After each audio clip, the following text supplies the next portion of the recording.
ప్రభు అయిన యేసు క్రీస్తు దివ్యమైన ఘనమైన సాక్షిలేని ఉన్నతమైన మహోన్నతమైన గొప్ప యేసు క్రీస్తు నామములో మీ అందరికీ నా యొక్క హృదయపూర్వక వందనాలు తెలియజేస్తున్నాను. యేసు క్రీస్తు ప్రభు అందరికీ ప్రభు అయి ఉన్నారు. హల్లెలూయా. యేసు క్రీస్తు నామములో ప్రతి మోకాలు వంగాల్సిందే, ప్రతి నాలుక ఒప్పుకోవలసిందే. అటువంటి గొప్ప నామంలో ఎక్కడైతే ఇద్దరు ముగ్గురు కూడుకుంటారో వారి మధ్యలోనే నేను ఉంటానన్నాడు. సో ఈరోజు మన మధ్యలో ఆయన ఉండి మన అందరితో మాట్లాడబోతున్నారు. కాబట్టి ఆయన చెప్పే ప్రతి విషయాన్ని చాలా జాగ్రత్తగా, శ్రద్ధగా, ఆశతో, ఆసక్తితో దేవా నాతోనే మాట్లాడయ్యా అంటూ మనము కూర్చొని దేవుని వాక్యాన్ని మనం విందాం. దేవునికి స్తోత్రం. హల్లెలూయా. దేవుని వాక్యంలోనికి మనం వెళ్దాం. మీ యొక్క పరిశుద్ధమైన గ్రంథంలో నుండి లూకా సువార్త 1వ అధ్యాయము, లూకా సువార్త 1వ అధ్యాయము 38వ మాటను మనం చదువుకుందాం. లూకా సువార్త 1వ అధ్యాయము 38వ మాట. అందుకు మరియా ఇదిగో ప్రభువు దాసురాలను నీ మాట చొప్పున నాకు జరుగును గాక అనెను. అందరూ ఆమేన్ చెప్పండి. దేవుని నామానికి మహిమ కలుగును గాక. హల్లెలూయా. ఈరోజు ప్రభు మనతో మాట్లాడబోతున్న అంశం మాట వినుట శ్రేష్టం. అందరు చెప్పండి. ఇది ఈరోజు జరిగింది కాదు, ఇప్పుడు జరిగింది కాదు. ఇది పాత నిబంధన కాలము నుండే ప్రభు ఈ యొక్క మాటను వాడుతూ వచ్చాడు. అందుకే సమూయేలు సౌలు దగ్గరికి వెళ్ళి అంటారు, నీవు దేవుని సంతోషపెట్టడానికి ఏవేవో చేసావు మంచిదే, దేవుని కోసము ఒక ప్రత్యేకమైన బలులు అర్పించాలని మంచి మంచి వాటన్నిటిని పక్కన పెట్టి తీసుకొని వచ్చి మందిరంలో ఇవ్వాలని ఆలోచన చేసావు మంచిదే, కాకపోతే బలి అర్పించాలనుకున్నది మంచిదే, కాకపోతే బలులు అర్పించుట కంటే నీవు మాట వినుట శ్రేష్టము అన్నాడు. దేవునికి స్తోత్రం. హల్లెలూయా. సో ఈ క్రిస్మస్ దినాలలో మనము ఏమి వింటూ ఉండాలి? దేవునికి స్తోత్రం. బ్రతికినంత కాలం దేవుని మాట వినాలి. రెండవదిగా వింటున్న వారము వింటున్నట్టుగానే ఉండొచ్చు, కానీ వింటున్న ప్రతి ఒక్కరము ఏమని చెప్పాలి తెలుసా? నీ మాట ప్రకారము నాకు జరుగును గాక, లేకపోతే నీ మాట చొప్పున నాకు జరుగును గాక. దేవునికి స్తోత్రం. మాట వింటే శ్రేష్టం. ఎవరి మాట వింటే శ్రేష్టము అని అంటే దేవుని మాట వింటే శ్రేష్టము. దేవునికి స్తోత్రం. హల్లెలూయా. అంటే ఇది చాలా అద్భుతము, ఇది చాలా ఆశీర్వాదము, ఇది చాలా గొప్పతనం. దేవునికి స్తోత్రం. హల్లెలూయా. సో ఈరోజు ప్రభు మరియ జీవితంలో నుండి మనకు కొన్ని విషయాలను తెలియజేస్తున్నారు. మరియ ఎప్పుడైతే ఆమె దేవదూత ద్వారా ఆమె జీవితం, ఆమె ప్రణాళికలు, ఆమెలో నుండి ఏమి జరగబోతుందో, ఆమె ద్వారా ఏమి దేవుని ఆత్మ జరిగించబోతున్నారో, ఈ విషయాలన్నిటినీ దేవదూత గాబ్రియేల్ గారు వచ్చి ఎప్పుడైతే ఆమెకి చెప్పడం ప్రారంభించారో అవన్నీ విని కొన్ని సందేహాలు కూడా ఆమె కలిగినాయి. ఇది ఎట్లా జరుగుతుంది అని ఆమె కొన్ని ప్రశ్నలు కూడా వేయడం ప్రారంభించింది. దేవునికి స్తోత్రం.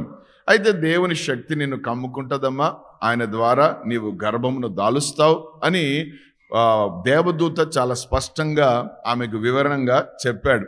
చెప్పిన ఈ వివరణం అంతా విన్న తర్వాత, అయ్యా మొన్ననే ఎంగేజ్మెంట్ అయింది నాకు, యోసేపు నాకు భర్తగా రాబోతున్నాడు, అంత లోపల ఇంత పెద్ద శోధన నాకెందుకు కదా?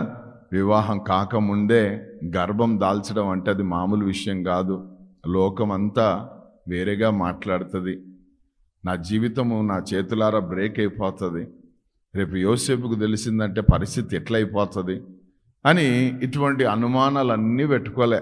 దేవునికి స్తోత్రం, హల్లెలూయా కదా, దేవునికి స్తోత్రం. కొన్నిసార్లు దేవుడు ఏదైనా విడిచిపెట్టి రమ్మంటే కొన్నిసార్లు మనం విడిచిపెట్టి రావడానికి ఇష్టపడం. ఆమేన్. ఒకడు వచ్చాడు యేసుప్రభు దగ్గరికి, యవ్వనస్తుడు, మంచి యవ్వనస్తుడు వాడు. ప్లస్ వాడికి ఉన్నది ఏంటంటే ధనవంతుడు. వాడు యవ్వనస్తుడు, ధనవంతుడు. గొప్ప విషయం ఏంటంటే వాడికి ఉన్నతమైన కోరికలు కలిగిన వాడు, ఉన్నతమైన ఆలోచనలు వానికి ఉన్నాయి. ఆ ఉన్నతమైన కోరికలు, ఆలోచనలు ఏంటంటే నిత్య జీవానికి నేను వెళ్ళాలంటే ఏం చేయాలంటలేడు. ఏమంటున్నాడు తెలుసా? నిత్య జీవానికి నేను వారసుని కావాలంటే ఏం చేయాలంటున్నాడు. వెళ్ళడం వేరు, వారసుని కావడం వేరు. వారసుడు అంటే దాన్ని స్వాధీనపరుచుకునేవాడు, దాంట్లో ఒక ప్రత్యేకమైన వాడు అనమాట.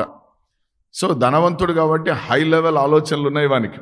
సో వాడిని యేసయ్య ప్రేమించాడని వాక్యం చెప్తుంది. యేసయ్య ఏం చేశాడంటే వాడిని ప్రేమించాడు. ప్రేమించి ఏమన్నాడు తెలుసా? నరహత్య చేయొద్దు, వ్యభిచారం చేయొద్దు, దొంగలిద్దు అని ఇవన్నీ ఆజ్ఞలు చెప్తే, ఇవన్నీ కూడా నేను బాల్యం నుండే చేస్తున్నాను అన్నాడు.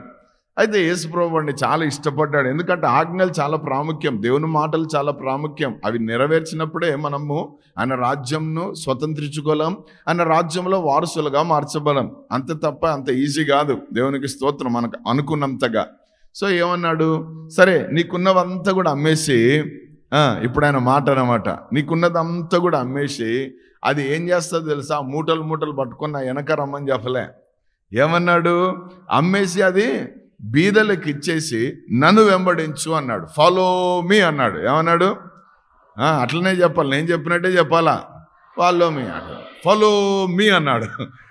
నన్ను వెంబడించు అన్నాడు. వెంబడించు అని ఎప్పుడైతే మాట అన్నాడో, అన్న మరుక్షణమే వాడి ముఖం ఏమైపోయిందట? చిన్న బుచ్చుకొని 4 వంకర్లు తిరిగింది ముఖం కదా. ఎందుకంటే కొన్నిసార్లు దేవుని మాట డైరెక్ట్గా చెప్తే కొంతమంది నిలబడలేరు, వాళ్ళకు ఒకలాంటి ఫీలింగ్ వస్తుంది అనమాట. ఏమి నా నా నా నా అని కదా. దేవునికి స్తోత్రం. సో వాని బలహీనత ఏంటంటే ఆస్తే, వాని కోరిక మంచిదే కదా. దేవునికి స్తోత్రం. వాని ఆలోచనలు మంచియే, వాడు అనుకునేవి కూడా చాలా మంచిదే. కరెక్ట్ ప్లేస్కి వచ్చాడు, ఎక్కడికి రావాలో అక్కడికి వచ్చాడు. జవాబు దొరికిన తర్వాత అది ఎప్పుడైతే పొందుకున్నాడో హృదయంలో ఏదో ఒకటి జరిగింది.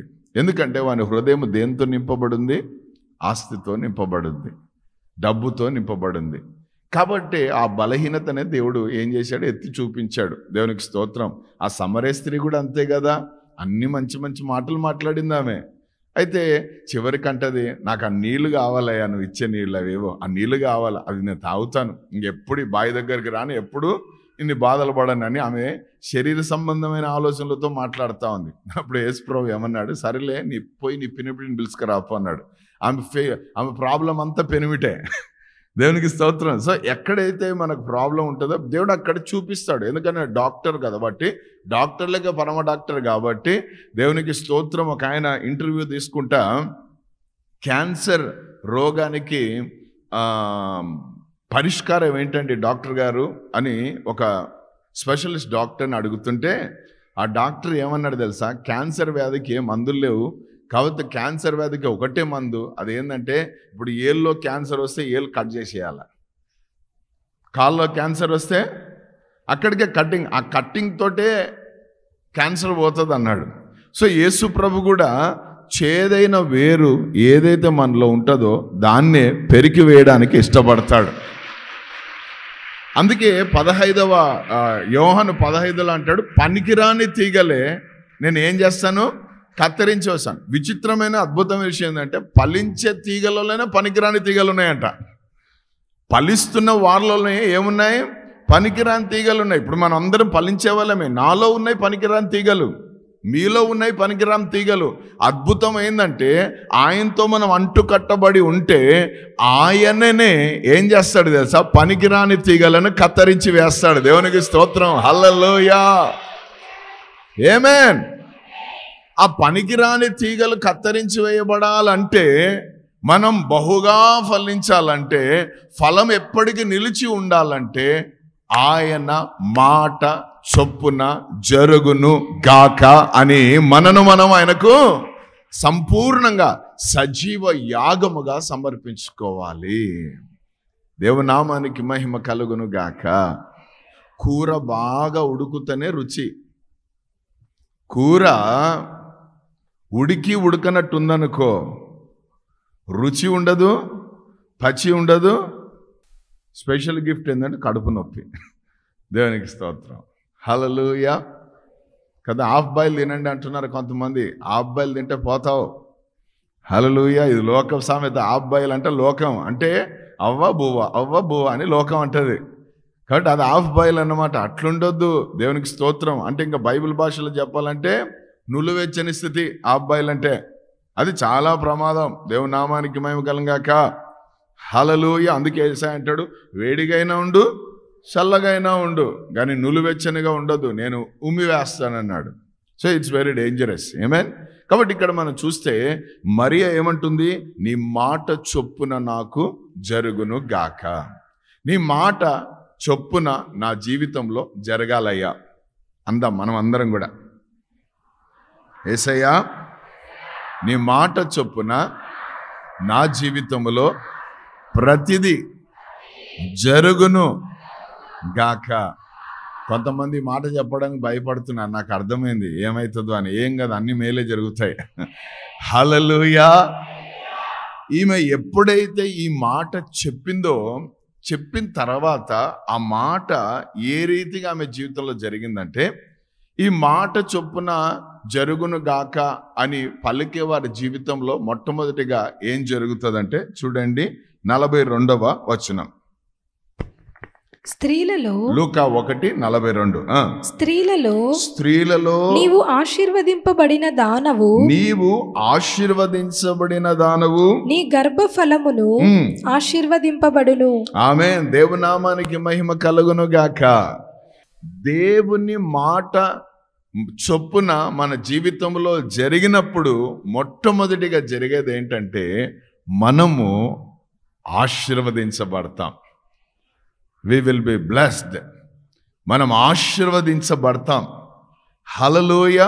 ఈ మాటను మనం పట్టుకొని ఈ మాట చొప్పున మనం నడవడం ప్రారంభిస్తే మనం ఏమవుతాం తెలుసా? ఆశీర్వదించబడతాం. ఆశీర్వాదాల కొరకు ఈరోజు ఎంతమంది ఎన్ని ప్రయత్నాలు చేస్తున్నారో ఏమి చేయవలసిన అవసరం లేదు. హల్లెలూయా. నువ్వు దేవుడు చెప్పింది చెప్పినట్లుగా నీ మాట చొప్పున నాకు జరుగును గాక, నీ మాట చొప్పున నాకు జరుగును గాక, నీ మాట చొప్పున నాకు జరుగును గాక అని ఆ మాట నా జీవితంలో జరగాలని ప్రయాసపడితే మాత్రం 100% దేవునికి స్తోత్రం, నువ్వు ఆశీర్వదించబడతావు. ఫస్ట్ థింగ్ ఏం జరుగుతుందంటే ఆయన మాట చొప్పున జరుగును గాక అని మనను మనం సమర్పించుకుంటే మనం ఆశీర్వదించబడతాం. దేవుని మాటనే నా జీవితంలో నెరవేర్చబడాలి అని ఎప్పుడైతే చెప్తామో మనం ఏమవుతామో? ఆశీర్వదించబడతాం. చెప్పండి అందరు కూడా, ఏమవుతాం మనము? దేవుని నామానికి మహిమ కలుగును గాక. హల్లెలూయా. ఇంకో మాట చెప్పాలంటే నీ గర్భఫలము, నీ భూఫలము, ఆమేన్, దేవునికి స్తోత్రం, నీకు ఏవైతే ఉన్నాయో అన్ని కూడా ఏమవుతాయి? ఆశీర్వదించబడతాయి. దేవుని వాక్యము ఆయన మాట చొప్పున మనకు జరుగును గాక అని మనం చెప్పిన మరుక్షణమున మనం ఏమవుతాం తెలుసా? ఆశీర్వదించబడతాం. హల్లెలూయా. దేవుని నామానికి మహిమ కలుగును గాక. సో మొట్టమొదటి బ్లెస్సింగ్ ఏంటంటే మనం ఆశీర్వదించబడతాం. మనం ఏమవుతాం? Praise the lord. ఎక్కడో ఉన్న మరియ ఎంతగా ఆశీర్వదించబడిందంటే ప్రపంచం అంతా కూడా ఆమె పేరు మారి మ్రోగిపోతా ఉంది. దేవునికి స్తోత్రం. హల్లెలూయా. ఆమేన్. ఒక మాట చెప్పాలంటే ఆమె బహుతరములకు ఆశీర్వాదకరంగా మార్చబడింది. దేవుని నామానికి మహిమ కలుగును గాక. ఆయన మాట చొప్పున నా జరుగును గాక అని మనం ఎప్పుడైతే ఒప్పుకుంటామో అది ఎందుకు శ్రేష్టమైనదంటే నీవు ఆశీర్వదించబడతావు. హల్లెలూయా. ఆశీర్వాదం ఎట్లుంటుందట? బహుతరములకు అనండి అందరు కూడా. నువ్వు ఇప్పుడుదే కాదు, నీ పిల్లల పిల్లల పిల్లల పిల్లలు కూడా ఆశీర్వదించబడతారు. బహుతరములకు అది ఆశీర్వాదకరంగా ఉంటుంది. ఎప్పుడు? ఇప్పుడు నువ్వు ప్రయాసపడి ప్రార్థన మానుకొని, వాక్యం మానుకొని, సహవాసం మానుకొని, పరిచర్య మానుకొని, దేవునికి స్తోత్రం, చుట్టం చూపు వచ్చినట్లు వారానికి ఒకసారి వచ్చి పోతూ ఇట్లాంటి ఎన్ని చేసి ఎంత ఆస్తి సంపాదించినా ఒక మాట చెప్తాను, ఆస్తి ఎక్కువ కొద్దీ భక్షకులు కూడా ఎక్కువ అవుతారట. సో ఒకప్పుడు ఆస్తి ఉన్నోడు కదా దేవుని, ఒకప్పుడు షౌకారి అని పిలువబడినోడు ఈరోజు బిక్కారి అని పిలువబడుతున్నాడు. అవునా కదా? దేనికోసం? వాడు సంపాదించుకొని కూడబెట్టుకున్నాడు. విచిత్రమైన విషయం ఏంటంటే ఈ డబ్బు పిచ్చి, లోంక పిచ్చి, లోకంలో ఉన్న వాటి వెనక తిరగాలని పిచ్చి ఉన్న వాళ్ళంతా ప్రసంగి చదవండి, మీకు అర్థమవుతుంది సీన్ అంతా కదా. ఒకడు నువ్వు ఆస్తులు అవి అన్నీ సమకూడుస్తున్న విచిత్రం ఏంటంటే నీకోసం కాదు, వెనక ఎవడో ఉంటాడు దాన్ని తినేదానికి. ఆమేన్, హల్లెలూయా. పాపుల సొమ్మంతా నీతిమంతుల కోసం దాచబడిందట.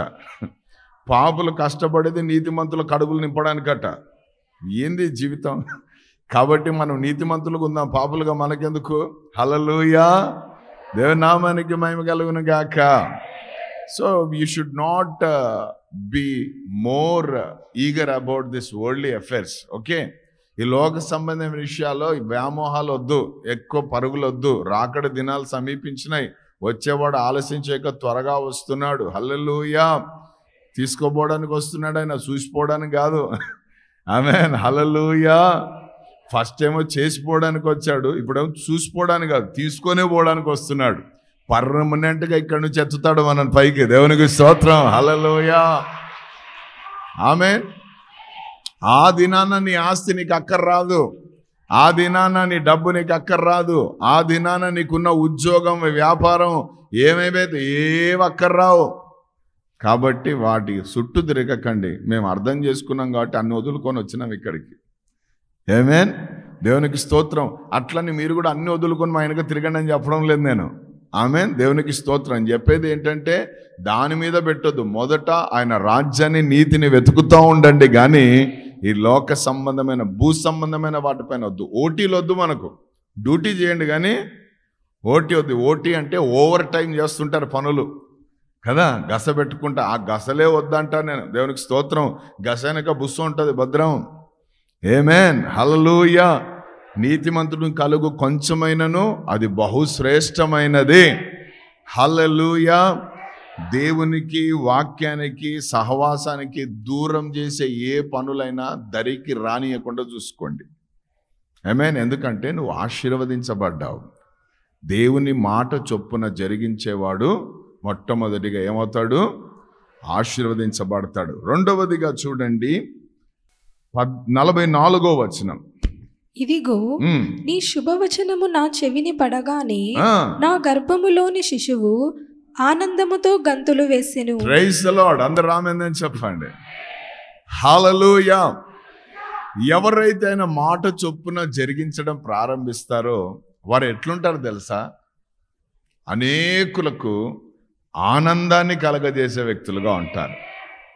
ఇప్పుడు మరియా, నువ్వు ఎలిజబెత్ చూసినప్పుడు ఎందుకు ఆయన లోపల ఉన్న శిశువు గంతులు వేస్తున్నారంటే, ఒకటి యేసుప్రభు వచ్చారని, రెండవది ఏంటో తెలుసా? ఆయన మాటను జరిగించిన వారు ఎక్కడొచ్చినా అక్కడ ఆనందము, కేకలు ఉంటాయి. దేవుని బిడ్డలారా, దేవుని నామానికి మహిమ కలుగును గాక. దేవుని వాక్యానికి, దేవుని మాట ప్రకారం నడుచుకొని వారు ఎంతమంది వచ్చినా వాళ్ళని చూసిన వాళ్ళకి అంత నీరసం తప్ప ఆనందం ఉండదు. హల్లెలూయా. మీకు ఇక్కడ ఇడ్లీ పెట్టలేం, సాంబార్ పెట్టడం లేదు, మటన్ పెట్టడం, చికెన్ పెట్టడం లేదు పొద్దున టిఫిన్లలో. ఆమేన్. కానీ వాక్యం చెప్తున్నాం, ఆ వాక్యంతో చాలామంది ఇక్కడ ఏమైపోతున్నారు?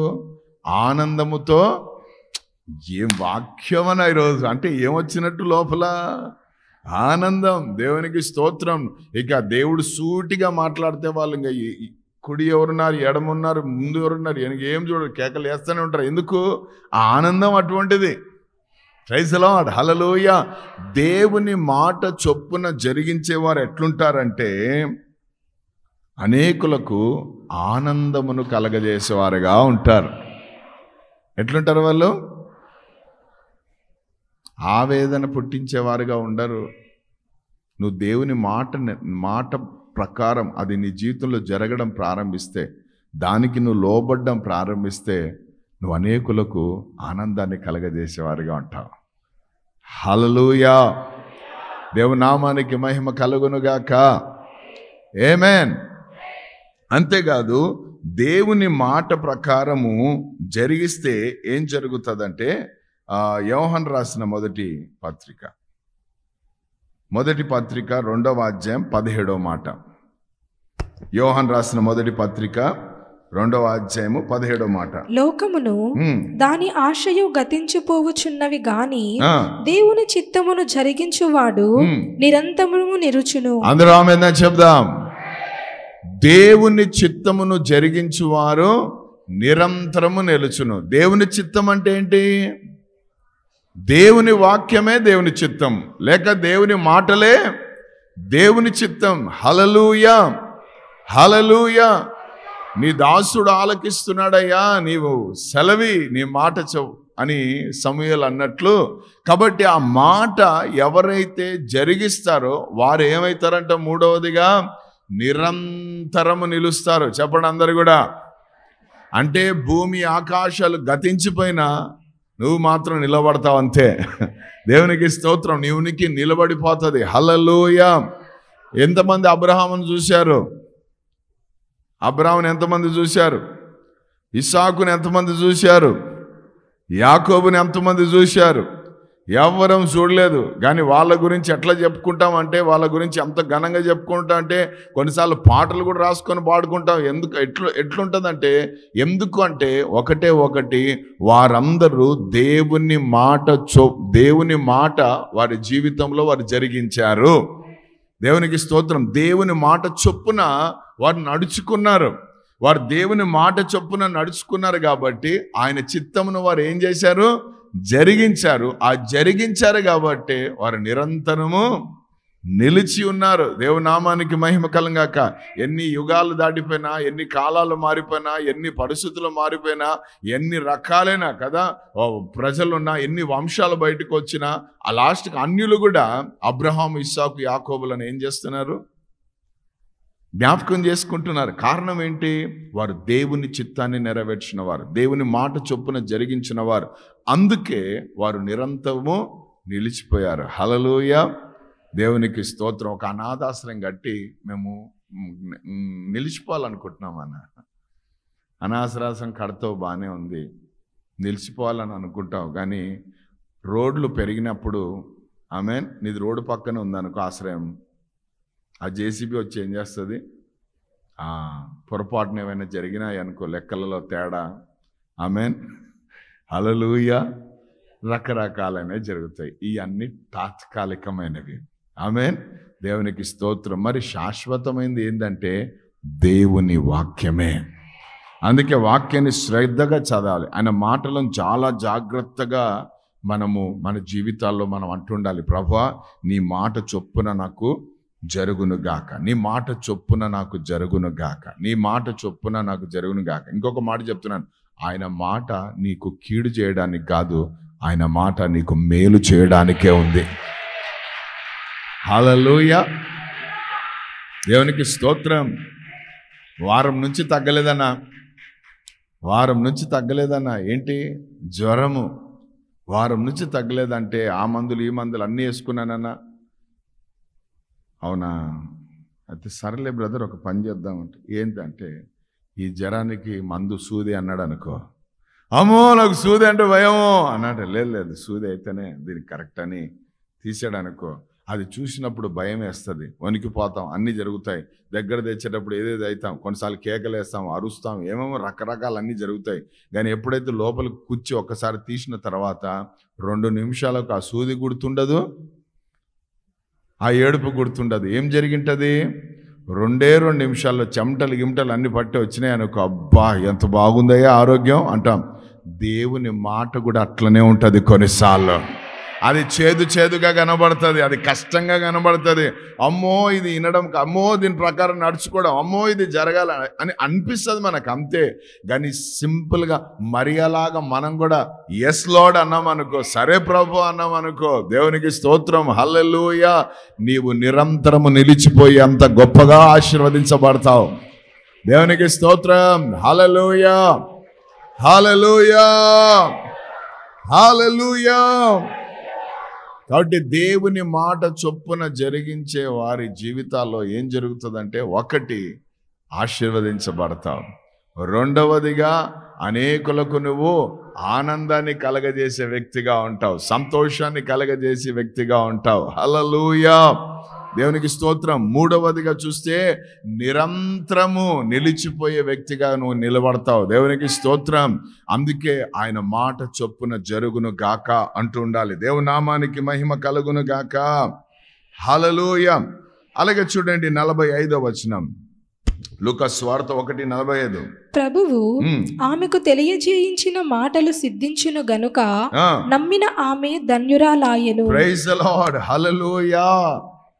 దరిద్రులంగాము ఆయన మాటలు చొప్పున జరిగిస్తే ఏమవుతాం? మనము ధన్యులమవుతాం. అనండి అందరు కూడా. హల్లెలూయా. దండిగా ఉన్నోడు ధన్యుడు కాదు. ఆడికేం బాగా దండిగా ఉంది, ఆస్తి దండిగా ఉంది, పొలాలు దండిగా ఉన్నాయి, వాడు ధన్యుడు కాదు. అద్భుతం ఏంటంటే దండిగా ఉంది గాని అంటాడు. ఆ గానిలోనే గూని ఏంది అంటే తినలేడట, తింటే చచ్చిపోతాడట కదా. దేవునికి స్తోత్రం. హల్లెలూయా. మైకల్ జాక్సన్ అనేవాడు దండిగా ఉన్నాడు, బ్రేక్ డాన్సర్ కదా, అన్నీ ఉన్నాయి ఆయనకు. ఆయన ఎప్పుడు 108 మందో 110 మంది డాక్టర్లను పెట్టుకొని తిరిగేటోడు అంట. ముక్కుకు ఒక డాక్టర్, కంటికో డాక్టర్, అన్ని అవయవాలు ఏమున్నాయి దానికి అన్నిటికీ డాక్టర్లు ఉన్నారు ఆయన దగ్గర. విచిత్రమైన విషయం ఏం తెలుసా, ఇట్లా మనలాగా బయట గాలి పిలిస్తే చచ్చిపోతాడట. అది ఆయన శరీరం. ఎందుకంటే అన్ని ఆపరేషన్లే, ముక్కు ఆపరేషన్, నోరు ఆపరేషన్, అన్ని ఆపరేషన్. దేవుడిచ్చిన షేపులన్నీ అవుట్ చేసుకున్నాడు ఆ మనిషి కదా. దండిగున్నాడు, ధన్యుడయ్యాడా. 100 years గ్యారంటీ అన్నాడంట. ఏమన్నాడు? నేను 100 సంవత్సరాలు తప్పకుండా బ్రతుకుతాను, ఎందుకంటే నా దగ్గర అందరు ఉన్నారు డాక్టర్లు. ఈ డాక్టర్లను ఆశ్రయించాడు ఈయన. వాళ్ళే దేవుళ్ళు అనుకున్నాడు. దేవునికి స్తోత్రం. నాకు వేరే ఉండి మీరు, నువ్వు ఎంత పరిగెట్టినా లాస్ట్కి రావాల్సింది. ఎందుకంటే ఆయన అల్ఫా ఆయన్నే, ఓమేగా ఆయన్నే. దేవునికి స్తోత్రం. భూమి గుండ్రంగా ఉందంట, ఎటు పోయినా చివరికి నా దగ్గరికి అంటుంటాం కదా, అట్లా దేవుడు కూడా అంతే. హల్లెలూయా. కాబట్టి ఆయనను విడిచి, ఆయన మాటలు విడిచి మనం ఎప్పుడు తిరగొద్దు. దేవునికి స్తోత్రం. నీ మాట చొప్పున జరుగును గాక. హల్లెలూయా. ఆయన మాట ఎప్పుడైతే చొప్పున మన జీవితంలో జరగడం ప్రారంభిస్తామో మనం ఏమవుతాము? ధన్యులం అవుతాము. చెప్పండి అందరూ కూడా, ఏమవుతాము? అదృష్టవంతులుగా మార్చబడతాం. హల్లెలూయా. దేవుని వాక్యాన్ని పట్టుకున్నాడు అదృష్టవంతుడు. దేవుని మాట మీద నిలబడేవాడు అదృష్టవంతుడు. దేవునికి స్తోత్రం. హల్లెలూయా, హల్లెలూయా. దేవుని నామానికి మహిమ కలుగును గాక.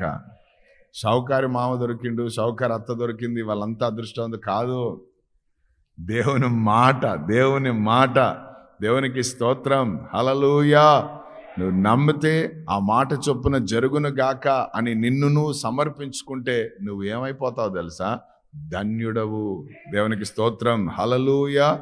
నువ్వు చెప్పవు కానీ చూసిన వాళ్ళు అంటారు, వాళ్ళేంటే ఆ ధన్యులయ్యా వాళ్ళు. దేవునికి స్తోత్రం. హల్లెలూయా. ఎందుకంటే యేసుక్రీస్తు ప్రభువారు వచ్చిందే దానికోసం. ఆయన వాక్యమై ఉన్నవాడు శరీరధారిగా ఎందుకు మార్చబడ్డాడంటే, దరిద్రులమైన మనను ధనవంతులుగా చేయడానికి, ధన్యులుగా చేయడానికి వచ్చాడాయన. హల్లెలూయా, హల్లెలూయా. ఆకాశమందు